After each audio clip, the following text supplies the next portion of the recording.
بسم اللہ الرحمن الرحیم۔ السلام علیکم۔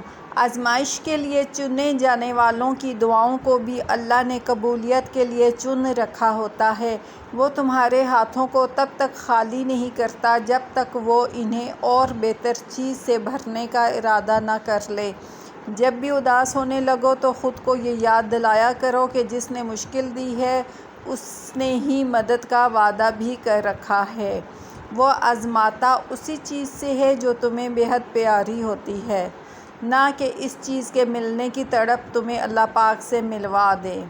اس یقین کے ساتھ مانگو کہ اللہ ضرور دے گا، اور پھر دیکھو وہ تمہیں اتنا عطا کرے گا کہ تم گنتی تک بھول جاؤ گے۔ دعائیں نصیب سے نہیں بلکہ نصیب دعاؤں سے ملتا ہے، اور کائنات کے سارے معجزے دعاؤں سے ہی تو ہوتے ہیں نا۔ Okay, take care all. اللہ حافظ۔